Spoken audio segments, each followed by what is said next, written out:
Adaptation means to become familiar with. So then the more you become familiar with how you feel in changing that state of being, the easier it will be for you to do it with your eyes open as well as your eyes closed. And if you go back to the old state of being, there's a good probability that your pain or your condition will come back. So there's this kind of waltz that goes on when people are learning how to heal and change. They take a few steps forward and then a few steps back, and then 3 steps forward and only 1 step back. And they got to practice self-regulating. They got to practice what they're paying attention to, what they're unconscious of. And if you stay with it for a long enough period of time, all of a sudden now the person reaches a point, we've measured what happens, where their chemistry changes so dramatically that they're literally in love with life. Now, imagine what happens when oxytocin is released in the quantities that we see. Oxytocin signals nitric oxide.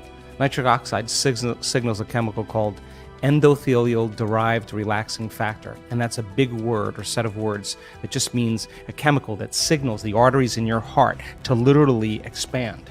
And when they expand, you're getting more blood flow in there. And just like when your sexual organs are aroused and there's blood flow in there, now with the same intensity, you're going to feel it right in your heart, and it's going to be way bigger. And now the person's heart is wide open. Now, so here's the question. The person feels those emotions. Do you think they're going to want to judge somebody else in that moment? You think they're going to want to hold a grudge? They're not going to try to forgive. They're going to feel so amazing. They're not going to want to lose this feeling, and they're just going to say, "I forgive you. I'm not going to give this feeling up because of you." Now that's the side effect of true transformation. The side effect is a greater level of consciousness. The side effect is a greater skill set in life. And I think that when you start getting good at this, then all the things you thought you wanted, you no longer want, because when you're creating more brain and heart coherence, you feel more whole. And the more whole you feel, the less you live in lack. So how could you want many things if you feel whole? It feels like you already have them. And that's actually when you start to see those wonderful miracles, those synchronicities, those serendipities, those coincidences happening in a person. Those are experiences coming to them. That's the field dropping breadcrumbs saying, keep going, keep going. And there's a synchronization between that person's energy and their future, and the side effect of that are signs. And that's when it gets to be exciting, because every sign does what? It creates an enthusiasm and excitement. You're kind of going, hey, there's another sign, I'm going to go do it again. So now you're not going, oh, I have to meditate today. Oh, jeez, I got to create my life. You're looking forward to it. You're like, oh my God, I don't want the magic to stop happening. I'm going to get into it. And every synchronicity creates that elevated emotion, and you use that energy for the next creation. And people climb out of their lives, climb out of their past. So the body's a protein-producing machine. Every single cell in your body except red blood cells makes proteins. Muscle cells make muscle proteins, actin and myosin. Skin cells make skin proteins, collagen and elastin. Your stomach cells make stomach proteins called enzymes. Your immune system makes immune proteins called antibodies or immunoglobulins. Your eye cells make eye proteins called keratin. So your body's a protein-producing machine. And in order for those cells to make proteins, a gene has to be regulated. So then they used to say genes create disease. Lie. It's an absolute lie. There's a very small percentage, about 5 to 1% of the people on the planet are born with a true genetic condition like type 1 diabetes. The other 95 to 99% is created from lifestyle or behaviors. Two identical twins sharing the same genome. One dies at 52, the other one dies at 88. Well, what happened there? It was the reaction to the environment that caused their genes to be switched on or upregulated to make a healthy protein, or downregulated to make a cheaper protein. And it turns out that when you're living in stress and living in survival, you're living in emergency mode, and that's not a time for growth and repair. Yeah. That's a time to mobilize all the body's energy, all its resources, from some endangered situation, real or imagined, in their life. So if you're living in emergency mode for an extended period of time, and you keep signaling that gene, well, my goodness, it makes sense then that over time, the gene's going to begin to wear out, just like taking a copy of a copy of a copy of a copy. Sooner or later, you're going to start making a cheaper protein. So the expression of proteins literally is the expression of life. So then, is it possible then to signal the gene ahead of the environment? The answer is absolutely yes.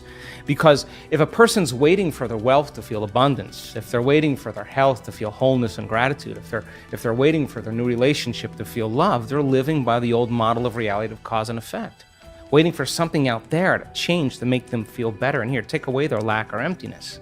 But the moment the person embraces the emotion ahead of the event, if they understood what they were doing and why they were doing it, then if the environment signals the gene, and it does, and the end product of an experience in the environment is an emotion, when you embrace the emotion ahead of the experience, you're signaling the gene ahead of the environment.